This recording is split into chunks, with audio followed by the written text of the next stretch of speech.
ಎಲ್ಲರಿಗೂ ನಮಸ್ಕಾರ. ನನ್ನ ಹೆಸರು ಗಗನಾರ್. ನಾನು BA second year third semester psychology and sociology optional English ವಿದ್ಯಾರ್ಥಿನಿಯಾಗಿದ್ದು, ಈಗ ನಿಮಗೆ ಪರಿಚಯಿಸುತ್ತಿರುವ ವ್ಯಕ್ತಿ ಹೆಸರು ಆಂಶು ಗುಪ್ತಾ ಅಂತ. ಆಂಶು ಗುಪ್ತಾ ಅವರ ಪರಿಚಯ ನೋಡೋಣ ಬನ್ನಿ. ಇವರೇ ಆಂಶು ಗುಪ್ತಾ ಎಂದರೆ ಸಮಾಜದಲ್ಲಿ ಕೆಲವು ಸಮಸ್ಯೆಗಳು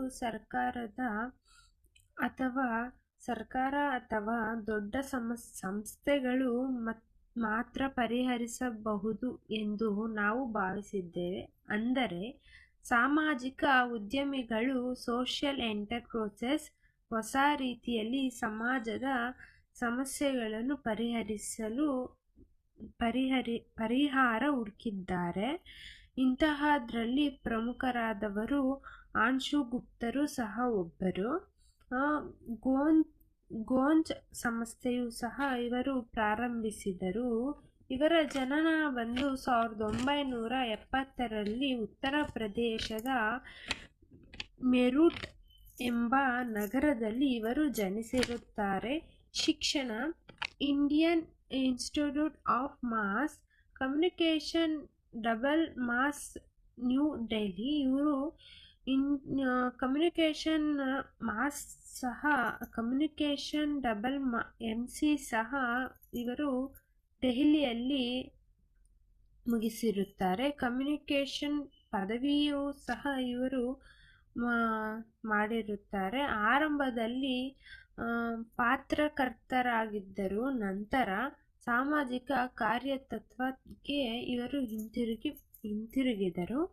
1999ರಲ್ಲಿ ತಮ್ಮ ಪತ್ನಿ ಮೀನಾಕ್ಷಿ ಗುಪ್ತಾ ಅವರೊಂದಿಗೆ ಗೋಂಜ್ ಎಂಬ NGOವನ್ನು ಸಹ ಅವರ ಪತ್ನಿಯೊಂದಿಗೆ ಸ್ಥಾಪನೆ ಮಾಡಿದರು. ನಂತರ ಗೋಂಜ್ ಸಂಸ್ಥೆಯ ಉದ್ದೇಶ mission of Goonj and next ಬಂದ urban waste of rural development ಎಂಬ ತತ್ವದಡಿ ಇವರು ಕೆಲಸವನ್ನು ಸಹ ಮಾಡಿದ್ದಾರೆ. ಇವರು ಅಷ್ಟಲ್ಲದೆ ನಗರಗಳಲ್ಲಿ ಉಪಯೋಗವಿಲ್ಲದ ವಸ್ತುಗಳು, ಯಾರೇ ಯೂಸ್ ಮಾಡಲ್ಲ ಆ ವಸ್ತುಗಳು, ನಗರದಲ್ಲಿರುವ ವಸ್ತುಗಳನ್ನು, ಬಟ್ಟೆ, ಪಾದರಕ್ಷೆ, ಪೀಠೋಪಕರಣ, ಶಾಲಾ ಸಾಮಗ್ರಿಗಳನ್ನು ಸಂಗ್ರಹಿಸಿ ಗ್ರಾಮೀಣ ಪ್ರದೇಶದಲ್ಲಿ ಅಗತ್ಯವಿರುವವರಿಗೆ ವಿತರಣೆ ಮಾಡುತ್ತಿದ್ದರು. ಅಂದರೆ ಇದು ಕೆಲಸ ಇಲ್ಲದವರಿಗೆ ದಾನ ಮಾಡುವುದು ಅಲ್ಲ.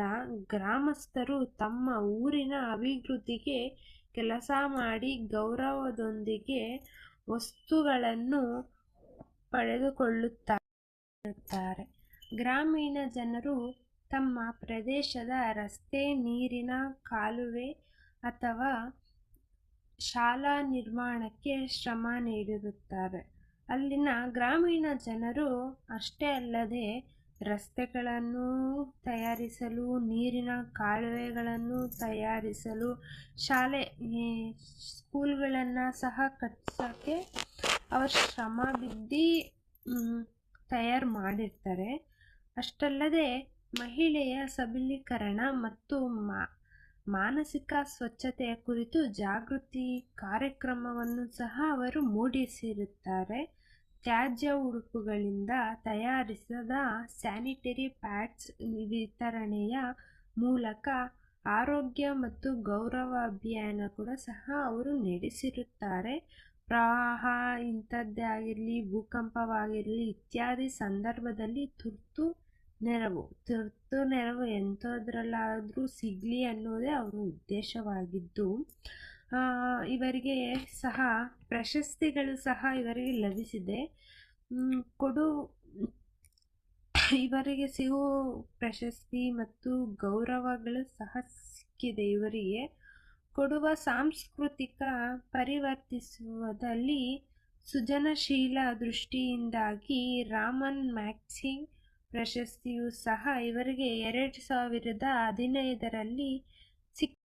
ಎರಡನೇ ಅವಾರ್ಡ್ ಬಂದು ರಾಮನ್ ಮ್ಯಾಗ್ಸೆಸೆ ಅವಾರ್ಡ್ ಸಹ 2015ರಲ್ಲಿ ಸಿಕ್ಕಿದೆ. ನಂತರ social enterprises of the year in India ಅಂತ ಬಂದು 2012ರಲ್ಲಿ ಸಹ ಸಿಕ್ಕಿದೆ. ನಂತರ ಅವರಿಗೆ ಫಾರ್ಬ್ಸ್ ಇಂಡಿಯನ್ ಲ್ಯಾಂಡರ್ಶಿಪ್ ಅವಾರ್ಡ್ ಸಹ 2012ರಲ್ಲಿ ಅವರಿಗೆ ಸಿಕ್ಕಿದೆ. ಇವರು ವಿಶ್ವಸಂಸ್ಥೆ ಮತ್ತು ಅಶೋಕ ಫಿಲೋಮಿನಾನಿಂದ ಗುರುತಿಸಿಕೊಂಡಿದ್ದಾರೆ.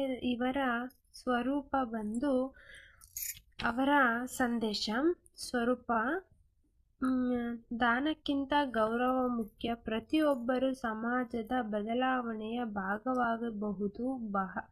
ಬಳಸದ ವಸ್ತುಗಳು ತ್ಯಾಜ್ಯವಲ್ಲದ ಜೀವನಕ್ಕೆ ಸಂಪತ್ತು, ಸಾಮಾಜಿಕ ಸಂಪತ್ತು ಆಗಿದೆ.